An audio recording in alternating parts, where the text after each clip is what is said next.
So here we go. Good morning, good afternoon, good evening, everyone, wherever you happen to be in the world today. Welcome, one and all, to Coffee Talk. It is time once again for Coffee Talk Live, where we will be having some discussion about what is going on in the world today. We'll share a little bit of dialogue with those of you who are able to join us for the live portion. And if you are listening somewhere else and you would like to join the live portion, you can find us Monday through Friday at 2 p.m. Eastern Standard Time on YouTube, on Coffee Talk and Prepper University, at Coffee Talk Live and at Prepper University. You can find me on X at Coffee Talk Chat. You can find me on fistfulofradio.com, podcasting out of Atlanta. And you can find me on Rumble, Coffee Talk 2, and that's the number 2, Coffee Talk 2. Although if you are watching the live portion on Rumble, I cannot see your comments. I can only see the comments coming in from YouTube because that's how Restream rolls. No felines in the room today, but that's all right. One may pop in. I'll go ahead and say hello to some of the people that have joined us for the live portion. And I see 115 has joined us, as well as Helter, Brian, Dragon, Bob, Savage Lee. Kimberly is here so far, chosen to chime in. Hello to everyone else who is watching that did not want to say hello. That's okay. You don't have to. It's not a requirement. It's not a requirement, but just checking in. Naturally, I do read as many comments as is plausible for the benefit of those of you who are listening and not able to see as we get ready to jump off in here. And this is something that came up yesterday, and so I wanted to touch base on it really quickly before we plow into a lot of the rest of what is going on in the world. If Restream will act right, because I'm already getting an orange marker here. I see deals well. Yeah, acting sluggish. I hate when Restream acts up like this. And again, I should be. When the contract runs out, I'll switch back to StreamYard, and hopefully we won't have these buggy issues anymore. But I'm going to share a Forbes article with you, and it's talking about that so-called bishop at the inaugural prayer service, which I have a problem with all of that anyways. But yeah, the bishop at the inaugural prayer service, people saw this. What did the bishop in the inaugural prayer service? And that sounds like the start of. And it says, Right Reverend Marian Budde, Budde, the Episcopal Bishop of Washington, urged President Trump to, quote, have mercy on people who are scared now during the inaugural prayer service at Washington's National Cathedral Tuesday, including families with LGBT members and immigrants. During her 15-minute sermon on Tuesday, Budde addressed Trump, who was seated in the front row, directly by citing his belief about saved by God from assassination, and said, "In the name of our God, ask you to have mercy upon the people in our country who are scared now.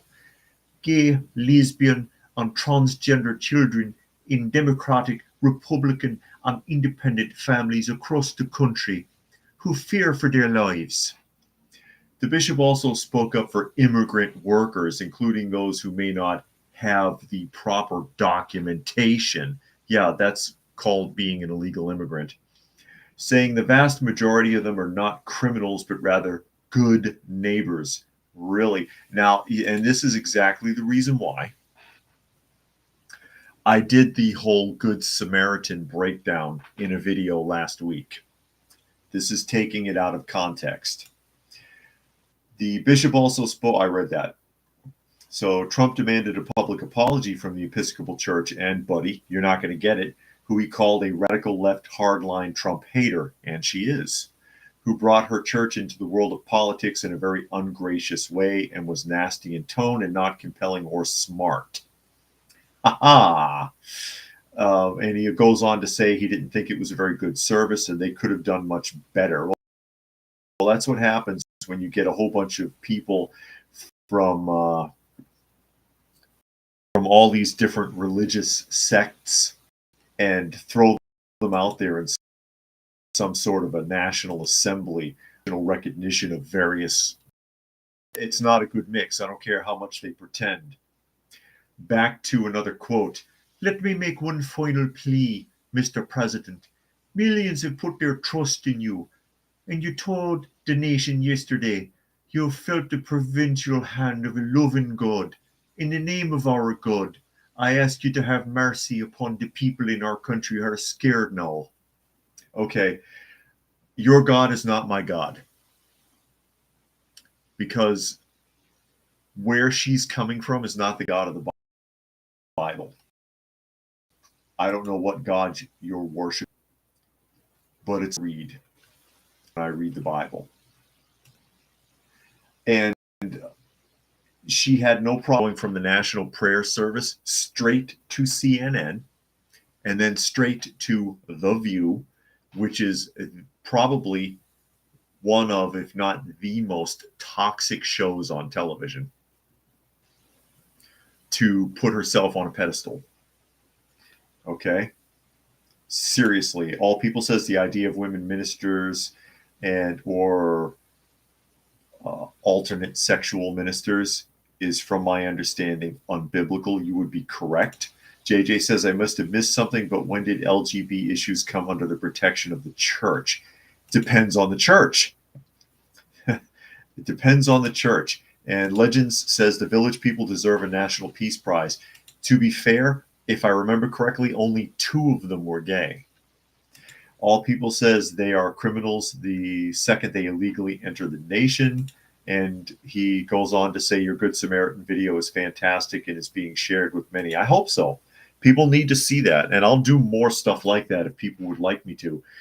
Again, my wife is a graduate from a seminary university and didn't learn anything and was very upset about that because they don't teach you the Bible in the seminary. They teach you doctrine and they teach you how to run a church, which is not what she was looking for. She wanted to learn about the word and learn about the Bible and didn't. And so the 2 of us have been studying for around 12 years now. Not just the Bible, but the proper translations, the history, the culture of the time period, and so on, to put everything into proper context. But once people talk about God in that sense, it's like, which God are you talking about? The God of the Bible versus basically everything else that you see. She does not represent the God of the Bible by any means. So don't tell me our God, because it's not the same thing. It's not the same thing. And Monkey has joined us. And All People said that's why I don't like these day of prayer events, because of the ecumenical, unbiblical nature. Yeah, you don't know what you're getting. And that's why sometimes when people say, I'll pray for you, and I'm like, to who? To who?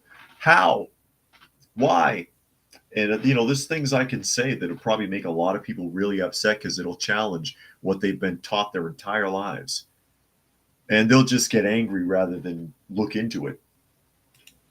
They'll get angry rather than look into it. But that's what she did. And it was ungracious. I can agree with that. It was ungracious. And what are you going to do? What are you going to do? She's a bishop. She's recognized as a bishop. That fact alone, not only her gender, but gender identity, because I do believe that she's a lesbian, correct, is in violation of what's in the Bible, is in a violation of biblical teaching.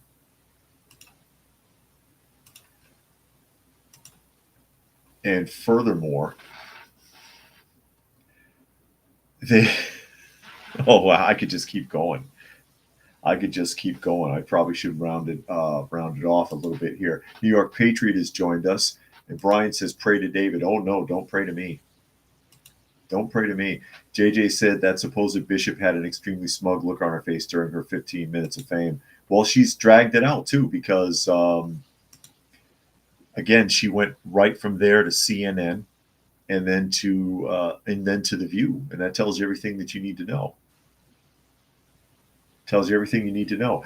The reason that she became a bishop, and this is something else I could talk about at length in a separate video, a dedicated video, is because, and tell me this doesn't happen in every church you've been to, Catholic or Christian. They read you the Sermon on the Mount. They love the Sermon on the Mount, and they read what's referred to as the Beatitudes, which starts Mark 5. Is that right? And they'll stop at about 12, right? Why?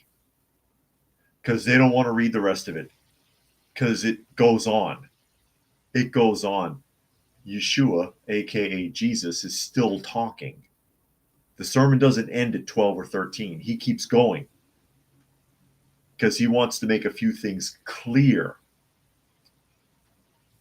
He wanted to make things clear. Matthew 5:17. By the time you get to 5:17, he's telling you, hey, listen, I'm not changing anything. I'm not taking away from the law. I'm not altering the law. The law is not going anywhere. It will remain until heaven and earth pass away, which would be after Revelation. I'm not here to change anything. Let me be clear. They never read that part in church. They always stop the Beatitudes before it gets to that point because they don't want to sit there and tell you, oh, well, we've been encouraging you to break all the rules all this time. And that's how you end up with a lesbian female bishop. Bob says she can only move diagonally. Okay.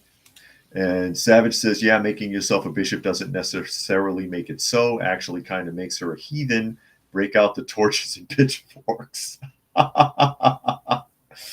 And Brian, of course, says, and I know it's true, people won't look into it. Instead, they'll continue to use their internet for garbage like porn, TikTok, etc. And all people said, wow, you and your wife have been married for 12 years. I thought you were practically newlyweds. Well, we feel like we are because we get along so well. But yeah, we've been married 12 years.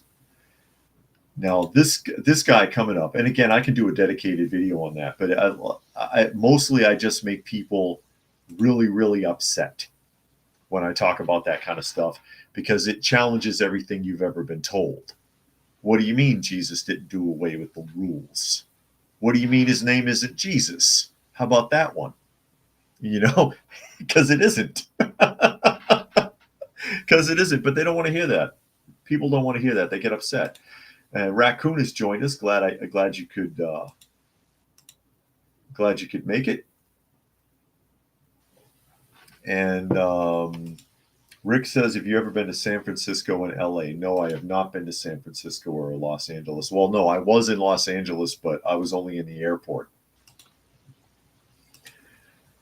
Now, this guy, we talked about this a little bit yesterday because they're very quickly starting to round up people. That is, ICE is rounding people up already. They're already chasing people down.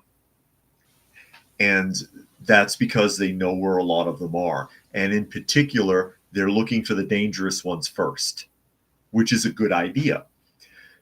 If we know that these people have violated the law, are just being illegal immigrants, we'll go get them first. Okay?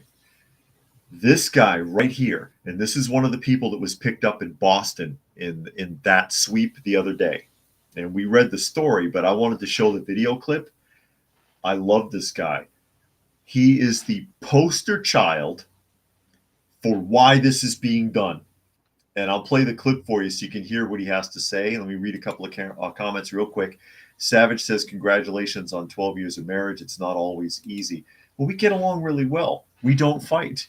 And I know people, they find that hard to believe, but we don't argue. We don't fight. We don't cuss at each other. We don't make threats.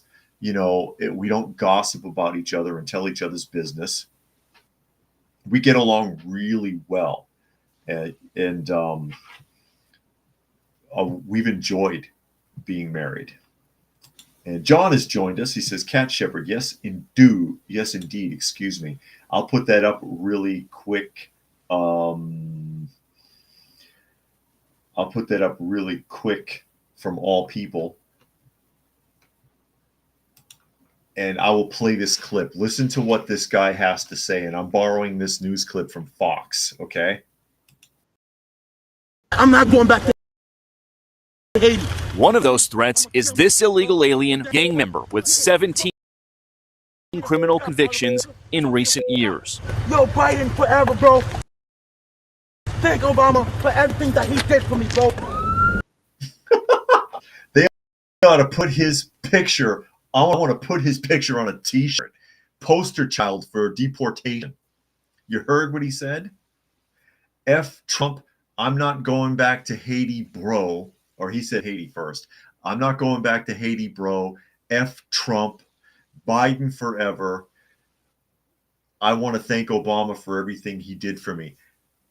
And then they go on to tell you he's already been arrested on criminal charges and cut loose 17 times because he's in a sanctuary city and they can't hold him. 17 times. Rick says I look like I'm in Texas. No, I'm in Georgia, actually.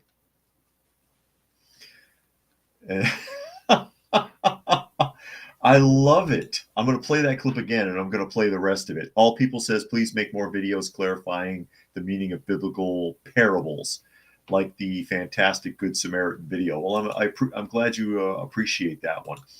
And Jericho is here. He says, the clip of the guy losing his mind is hilarious. Imagine being that unhinged you cry about breaking the law and getting caught. I know. And JJ says, your relationship with your wife shows the importance of finding the right person with similar values. Yes, that whole tenet of opposites attract, it's false. Opposites attract is what you tell yourself when you want to go and screw somebody. It's not a foundation for a relationship. We jive really well because we have very similar interests. And pretty much everything we do together. And when the other person's not there, we feel it because we want that person to be there. I mean, seriously. But I'm gonna run this one more time real quick. Okay?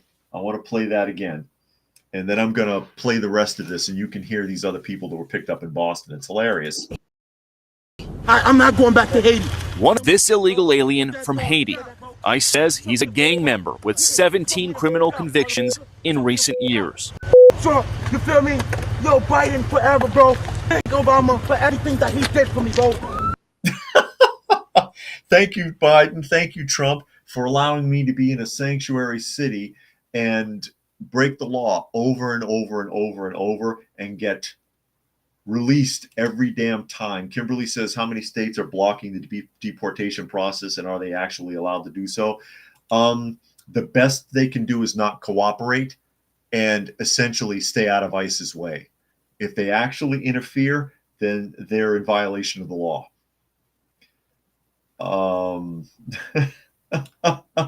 All people, I'll put that up from All People and I'll play the rest of this clip. Listen to these other people they picked up in Boston. High-profile criminals.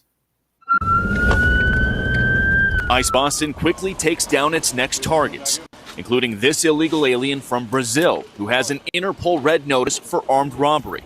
Think about that. He has an Interpol warrant. He's wanted internationally for armed robbery. Interpol is looking for this guy. The state government knew where he was and did nothing because of his being a migrant and the sanctuary city status. How much you want to bet if I did something, they'd be on me in 10 minutes. But he gets to wander around until now. Now he's on his way to Interpol. I mean, really, think about that. Salvadoran illegal locally with rape and released by a sanctuary jurisdiction. He sexually assaulted someone in Boston, was arrested and cut loose because they couldn't hold him because of his sanctuary status.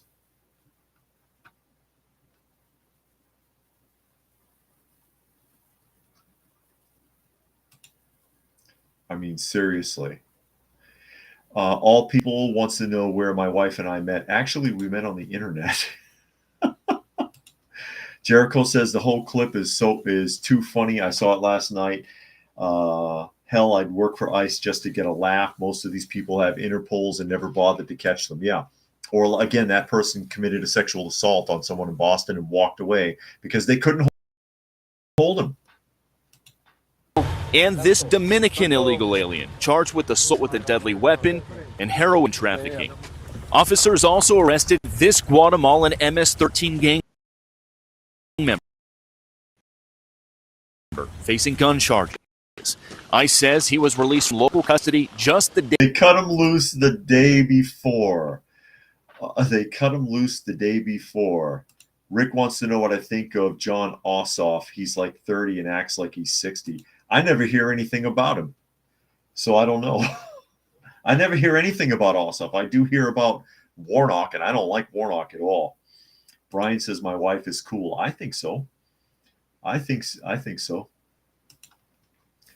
But think about that. These are people arrested the day before and cut loose because of sanctuary city status. But if it was you, you'd be sitting in jail, probably without bail, waiting for a court date. And Monkey tells us Trump is in North Carolina. Yes, he is. He's in North Carolina right now. Brian said happy anniversary. Our anniversary is September, actually. We just had one not too long ago.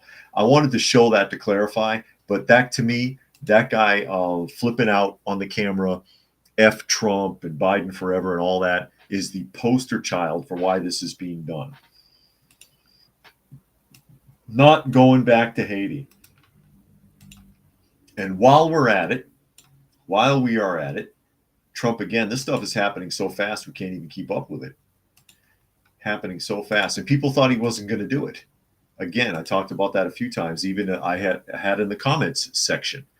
A lot of people, what's going to happen after he's inaugurated, and he doesn't release the people from January 6th like he promised, and he doesn't close the border like he promised, and he doesn't start arresting criminals like he promised. He's already been doing it. Latin Times article: Trump shutting down immigration offices across Latin America that were set up by Biden. That tells you everything you need to know. Donald Trump's immigration crackdown is now physically reaching Latin American countries as the new administration is closing the processing offices that were established by President Biden. Unbelievable. The office is located in Colombia, Costa Rica, Ecuador, Guatemala, were part of the Safe Mobility Initiative, which sought to deter migrants from crossing the southern U.S. border illegally by providing alternatives such as refugee resettlement, family-based visas, work visas, and humanitarian parole. Internal State Department documents obtained by CBS News describe the closures as part of a broader effort to assess how the United States manages migration processes to serve U.S. national interests. That's an oxymoron, U.S. national interests. The decision aligns with President Trump's executive order suspending the U.S. refugee admissions program, which allowed some migrants fleeing conflict or persecution to seek entry after thorough security, medical, and background screenings. You still cut them loose, or else we wouldn't be rounding up the guys like we saw in the last video. They're seeking they're trying to escape persecution. What kind of persecution? Murder charges? Sexual assault, armed robbery. A lot of them, those people crossed our border, were labeled special interest aliens and cut loose. Sven said heavily armed Marines landed on the border. This is defense. Yeah, 1,500 of them, if I remember correctly. 1,500 of them. 115 says, do you think Trump didn't get as many of the things as he had said and wanted to get done in his last term? Is to do everyone holding him up at every turn. I got a little muddled there, but yeah, there's a lot of things he was trying to do last time and he was really hemmed up. And now he realizes he's got to do this as quickly as possible, which is why Doge was formed, and which is the reason why when he gave the order of clemency for the people from January 6th to just over 1,500 people, the Doge department under Elon Musk started officiating those releases immediately. Otherwise it would have taken months. It would have taken months. He was like, I make an order, let's get it done. That day when he signed it, I started rounding people up. And you see the kind of people they're rounding up. They're not just going up and grabbing people. They're grabbing known criminals because they know where they are. They know where these people are. They just weren't allowed to touch them. It's incredible. The Trump administration has also reportedly instructed U.S. border agents to immediately deport migrants crossing the U.S.-Mexico border without granting them asylum hearings. That's right, the border is closed. Internal documents and agency officials told CBS News that as of Tuesday night, the new policy was being applied in Texas, with nearly all migrants arriving in the area subject to immediate expulsion. The directive also extends to U.S. border sectors in Florida and along the U.S.-Canada border, where Canadian authorities are being asked to accept those who cross illegally. Yeah. So there you are. There you are. And people are likening this to Nazi Germany. Oh, the last time there was a mass deport. Listen, that's an ignorant statement from people who do not know world history. It is not uncommon for a country to do this. It's not. Germany's not the only example. Okay? And by the way, they weren't necessarily deporting people so much as exterminating them. There's a big difference. There's a huge difference. Incredible. And there's also the argument that it won't work. Well, Pakistan sure as hell made it work within the last 6 months. You guys might remember, those of you who have been watching for a while, in October, when Pakistan told all of the Afghan illegal immigrants, get the hell out, don't make us come looking for you. If we do come looking for you, it's going to be nasty. And within 30 days, almost 2 million of them exited the border. En masse. Sven says Germany didn't deport, they put people in camps. Yeah, and they disappeared. And not just Hebrew people. Not just Hebrew people. They also got rid of a lot of handicapped and mentally ill people. They got rid of a lot of rainbow people. They got rid of a lot of gypsies. They didn't like gypsies either. There's a lot of categories. There's a lot of categories of people that were 115 says, I don't want this to happen, but do any of you think this gets to armed conflicts between people illegally crossing and the government? I have heard that special operators are going to be one half. I think the only time you're going to see something like that is if it's cartel related. If it's just if it's cartel related. And of course, as was mentioned a little bit earlier, Trump is in North Carolina doing Biden's job. Well, Biden could have done that, but he did go to North Carolina for a photo op. But Trump is in North Carolina doing assessment, and he's moving on to Los Angeles after that. And that would be a CBS News article.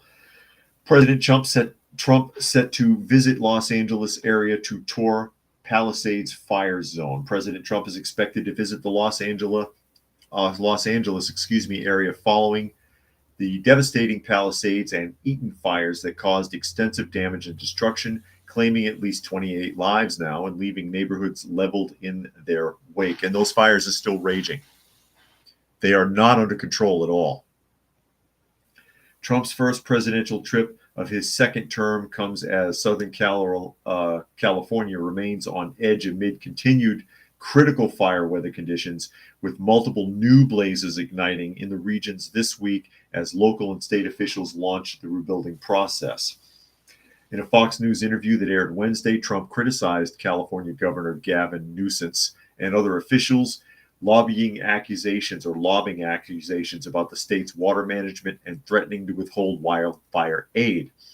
While in the area Thursday to sign a $2.5 billion wildfire recovery bill package into law, Newsom told reporters that though he had not yet received details of the president's visit, he intended to meet Trump upon his arrival in Los Angeles. Well, that would only be protocol.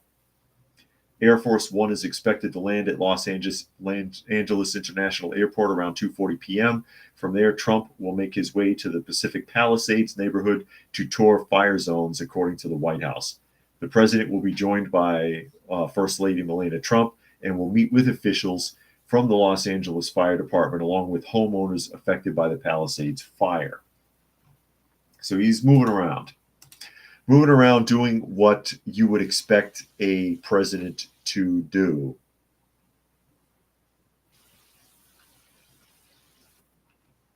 What it's going to do. And 115 says YouTube deleted his part 2, and I said almost word per word what it was. I guess the algorithm is behind the curve trying to delete comments. I hope I don't get in trouble for saying it, because I get in enough trouble on this channel. I really do. ScrewTube hates my guts. So he's getting around and traveling to these fire zones. I know there are rumors that he wants to do away with FEMA and have the states more so rely on themselves. And I can understand where that's coming from. And I'll tell you why. One is that if states, the money that is traditionally taken in federal taxes from the states to fund something like FEMA wasn't taken from them anymore, then they would have their own funds to work with. And two, FEMA is another Jimmy Carter disaster that he left behind. Jimmy Carter signed that into law, FEMA. I don't know if people realize that. You can chalk that right up with the Department of Education as another one of his failures. And Jericho doesn't recall Biden ever going anywhere to any disaster or emergency spot. I don't remember either. I was just trying to give him the benefit of the doubt. Maybe he went there, maybe not. Biden, by the way, is back on vacation. He went on vacation again. So being at the White House must have wore him out. Or, being back to the White House for a couple of days to greet Trump must have worn him out. This came down the pipe because they're trying to stick me with another ad. Here we go. This is going to be a New York Post article. This was interesting because he also signed a executive order on this as well. JFK's grandson, Jack Schlossberg, reacts to Trump's order to release assassination files. He signed an executive timeline. He tried to do this last time, and it was met with a lot of resistance, and you still got a lot of redacted information. He wants files on JFK, RFK, and MLK. That's a lot of LKs. Well, that's a lot of Ks anyways. That's Martin Luther King. He wants those files opened up. And I think they have 15 days to come up with a plan and 45 days to put it into action. Okay? And evidently, the family doesn't want him to do it. Jack Schlossberg accused President Trump of using slain President John F. Kennedy as a political prop when the commander-in-chief issued an order Thursday to declassify files tied to his grandfather's murder. The 32-year-old grandson of the 35th president took to social media to put himself on a pedestal and get his 15 minutes of fame. No, that's not in the article. I just threw that in. It says to brush aside the bombshell announcement Trump made about long-held government secrets tied to JFK's assassination, Schlossberg's great uncle Robert F. Kennedy's slaying, and Martin Luther King's murder from decades ago. JFK conspiracy theories. The truth is a lot sadder than the myth. A tragedy that didn't need to happen. Schlossberg tweeted, not part of an inevitable grand scheme. Declassification is using JFK as a political prop when he's not here to punch back, added Schlossberg, who has gained notoriety with the help of his family ties. Quote again, there's nothing heroic about it. It's not about whether or not it's heroic, Jack. That's Jack Schlossberg there. Why is the family pushing back about this now? Somebody pay them? Or does he just want to be in the limelight that badly? The reason that Trump signed off on this and the reason that he brought it up the last time is because enough people have been asking this whole time. Enough people have been requesting this for decades about all three of these people. John says Federal Reserve doesn't want JFK's information released. And John says FEMA is a horrible organization. Chris said FEMA is continuity of government, not disaster help. Why under Homeland Security? I don't trust none of it. Moose says a pedestal and 15 minutes of fame classic. That's what he's doing. That's what he's doing. Why wouldn't, I mean, if it's his family and they have a legacy family, why wouldn't he want that released? They don't even know what happened. Or do you?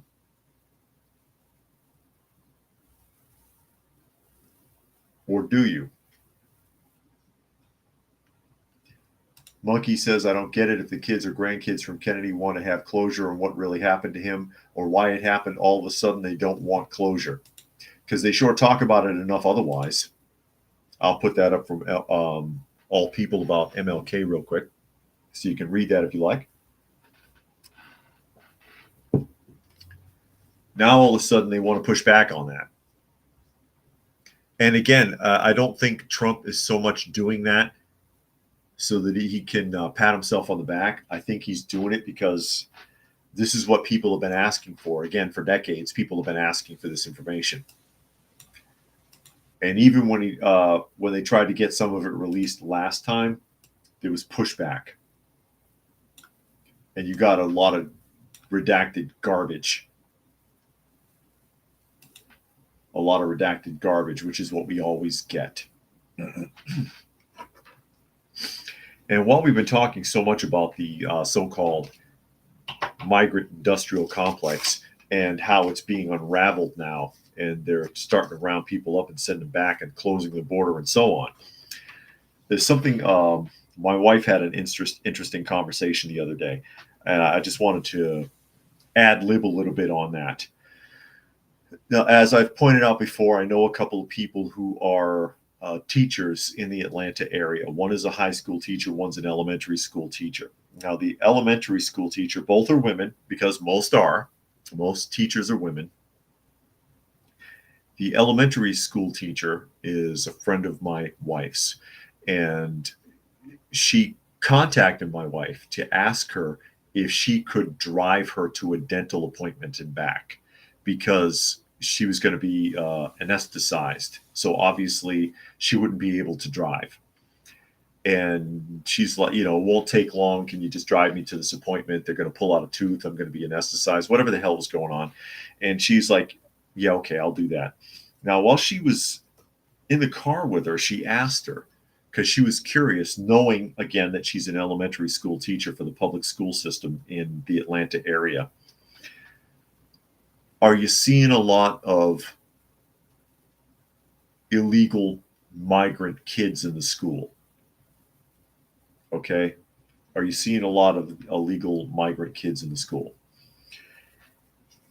To which she said, yes, the school's overloaded with them, which I wasn't aware it was that bad in metro Atlanta. I know that certain cities it's really bad. I didn't know there was a lot of that going on in Georgia.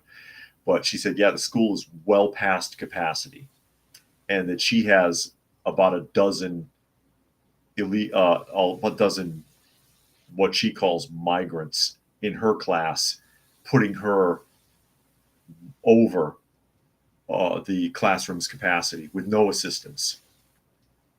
Which, again, the law says if there's a kid, they got to be in school, right? And the public school is all about that, because for every butt that's in one of those seats, they get a check. So this is a huge windfall for public schools to get extra funding to have extra kids in the class. And she was like, well, what do they do? What do you do with them? Nothing. Nothing. They've been instructed to ignore these kids because none of them speak English. And they're from all over the place. You'd need 6 translators in the classroom. There's kids in there speaking Spanish, Portuguese, Arabic, all kinds of shit. And they just sit there all day. They just sit there and look around, and then the bell rings and they leave. They can't participate. They're just taking up space. There are no translators.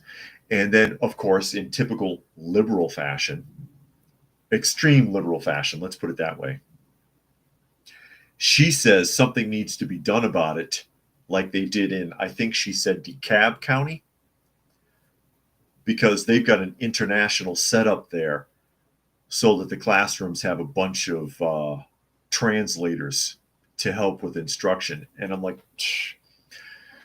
isn't that always the way? Let's spend a fortune hiring a bunch of extra people, plus slow down the entire process and inconvenience the staff and the students by slowing down a system that already doesn't work, by having to pause while 5, 6 different people translate what the teacher said to a bunch of kids that ain't listening anyway. Yeah, that's brilliant. What happened to ESL? Remember ESL? It's called English as a Second Language. Once upon a time, when you had a kid who didn't speak English, you went in an ESL class to learn the basic language so that they could integrate and not be an inconvenience to those students and not be a burden on taxpayers. You got to be shitting me.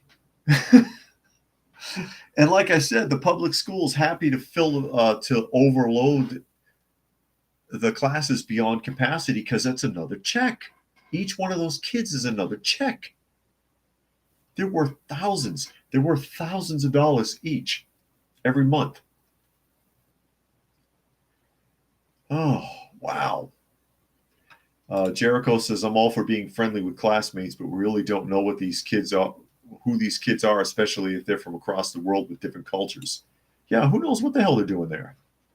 They're there because the law says they have to go. Oh, let's send them to school. Unbelievable. What an incredible waste of resources.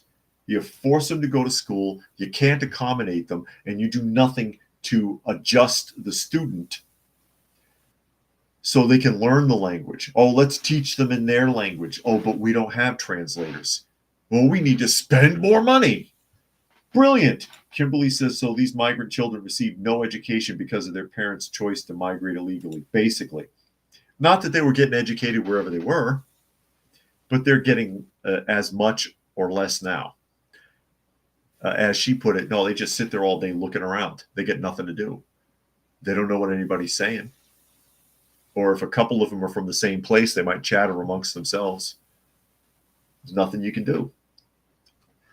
Can you imagine an elementary school got 300-400 extra kids like that, just sitting around doing nothing? Not that the rest of the kids that are American anyway are doing anything useful in public school, but shit, give me a break. That's embarrassing. That's embarrassing. And just to nail my point here, okay, let's go to New York. I'm talking about a conversation my wife had with an elementary school teacher in Georgia. Let's look at it from a New York perspective, because this is an interesting article from the New York Post that ties in with what I was just talking about. New York is spending $36,293 per public school student as special interests rob the public blind. In case you wondered how much it's spent, it's different in different states. New York has one of the highest student payments per capita. Currently, the average is $36,293 per student. Per student in New York. And that's not counting if they have an IEP, an individual education plan. Because if you have an IEP, you get more money for that student. Considerably more. So there you go. It says a bombshell Citizens Budget Commission report exposes the rank insanity of New York's spending on public schools, combining federal, state, and local outlays. It is $36,293 per student, which is the highest in the nation and nearly twice the national average. Even as student performance is middle of the pack by the Urban Institute's calculations, adjusting for demographics, New York's kids collectively place an average of 18th or 19th among the other states on the gold standard performance measure, according to the National Assessment of Educational Progress. Now, add to this the fact that now the ranks of the public school system in New York have swollen, another 15 to 20% with migrant children who are sitting there probably exactly the same way as they are in Atlanta, staring off out of a window with nothing to say all day because they don't know what's being said to them. That's a lot of money being poured into the school district. Monkey says, imagine being in a different country and have no clue how to even speak the native language. Again, which is why if you really were taking it seriously, you would set up ESL classes, and that would be a priority. You'd have a whole separate facility dedicated to it where they would learn English as a second language. Or did you ever really intend for them to stay? Gotta wonder. You've got to wonder. And Fluke Man is here. He says, dropped in to say hi. It's almost 4 a.m. in Hong Kong, and I'll have to watch the upload instead. Well, I'm glad you could pop in, Fluke Man. Think about that. I'll put that up from all people if you want to read it. I got to be careful about what I read. I get in trouble. The per student spending is a huge jump even from 2021 when it was $29,873. That, by the way, is the basis for the nearly twice the national average finding. The CBC doesn't yet have current national data. And one of the main reasons for the increase per student is salary increases, pension costs, and the state deciding not to reduce aid to districts with declining enrollment. Incredible. And Country Living is here, says just got in. Work got in the way. That's okay. Glad you could make it. $36,293 per student. How much are they making now with all those extra kids? And there's another angle on your migrant industrial complex. If there's a butt in the seat, they're getting paid. If there's a butt in the seat, they're getting paid. They're making that money. And then they'll complain the teachers need to be paid more. For what? For what? Sounds like fraud to me. What a waste. You know, I have a huge issue. Most of you realize I have a huge issue with public schools anyways, because to me, it's just a huge money pit. A huge money pit. These kids aren't learning anything useful. They're not ready for life. They're not ready for college. And again, it's not just the school's fault. It's the parents as well. There's three areas of blame. Primary. There's other places you could go, but three areas of blame. The public school system itself, which is trash. The parents for not really being involved with their children. And the children themselves for not really caring and wallowing in their own ignorance. There's a lot of blame to go around. New York Patriot said, I said this once, I'll say it again. New York is what they sell you in Hollywood. Sven says unions are standing by watching their members violate federal law by not letting J6ers out and are saying nothing. Unions suck. And Country said that much per student, and yet extracurricular activities cost a lot as well. Yeah, and you got to pay for everything. You pay for the lunches, you pay for the books. They get money from the federal government. They get money from the state. They get money locally. They get money from donations. They get money all over the place. They get money all over the place. And have no results.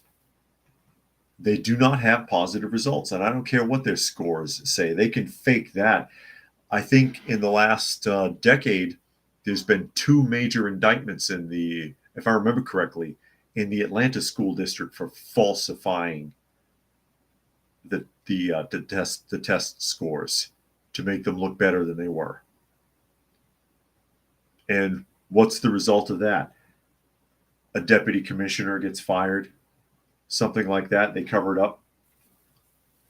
Speaking of fraud, and this is from investing.com, 7 indicted in largest C virus tax fraud case. Your tax dollars at work. Thanks, Biden. On Wednesday, an indictment sealed in central Islip, New York, revealing charges against 7 individuals for orchestrating what is considered the nation's largest C virus tax credit fraud scheme. The defendants are accused of attempting to defraud the United States of over $600 million by filing more than 8,000 falsified tax returns. These returns improperly claimed employment tax credit related to the C virus pandemic. The indictment details that from November 2021 to June 23, the alleged conspirators, all current or former New York residents, exploited the employee retention credit and paid sick and family leave credit, both authorized by Congress to support businesses during the pandemic. The accused individuals operated out of Credit Reset, a so-called credit repair business owned by defendant Keith Williams, and acted as tax preparers to file fraudulent claims on behalf of themselves and their clients. The defendants reportedly profited by receiving tax refund checks from the U.S. Treasury and charging clients fees based on the refunds that were obtained. They also allegedly recruited others into the scheme, offering them a cut of the fraudulent proceeds. Despite the defendants seeking over $600 million, the IRS disbursed approximately $45 million to them and their clients. So they disbursed $45 million before they were caught. In an attempt to evade detection, the defendants are said to have omitted their names as paid preparers on the tax returns and used virtual private networks to hide their IP addresses, which, by the way, VPNs don't work. and this is proof of it. Because I know a lot of people, oh yeah, you pay that extra service and they ping your IP address all over the place so that it looks like your computer is viewing something from Norway or Denmark or some shit. It doesn't work. All of that can be traced. Okay, that's a fraud. For clients without a legitimate business, the scheme involved selling shell companies to facilitate the filing of false returns. When the IRS and Social Security Administration detected irregularities and requested additional information, the defendants allegedly provided false responses. Didn't work, did it?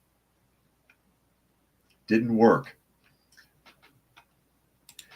Brian says parents just give their kids phones to be raised by TikTok stars, the Kardashians, and the public school system, and people wonder why society today is the way that it is. Yeah, a lot of parents, they just have kids.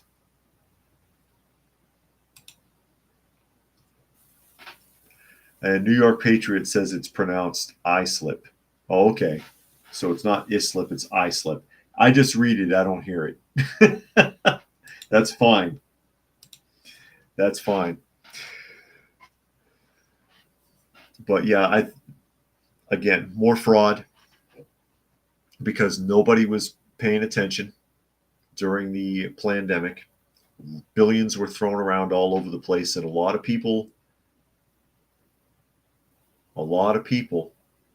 cashed in on it. A lot of people committed a lot of fraud, stole money from local governments, stole your tax dollars because they just weren't paying attention. These guys got caught, but there were organizations overseas doing the same thing.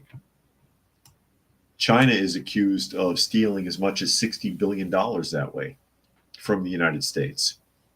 $60 billion of your tax money through C virus programs that they illegally tapped into in the United States, and good luck getting that back.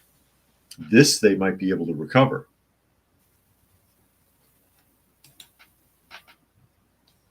But that you're not. That you're not. And it's your tax dollars at work, unfortunately. It's misuse, misrepresentation, and misappropriation of tax dollars. Again, the government could operate on half of what they take if it was being spent properly or if it was being overseen properly. And it is not. We really need to get away from that in this country.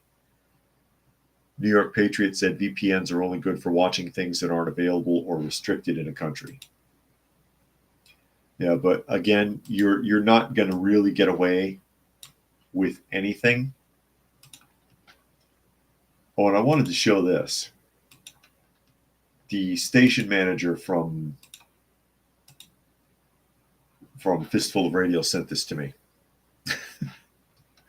Because this is circulating now. Report illegal aliens, it's the law, and they have a 1-888 number there.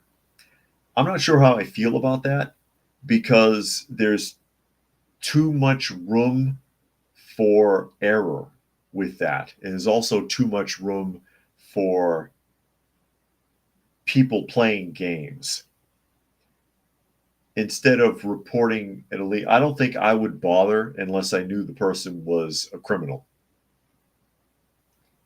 Honestly, I don't think I would bother unless I knew they were a criminal or there was some other problem.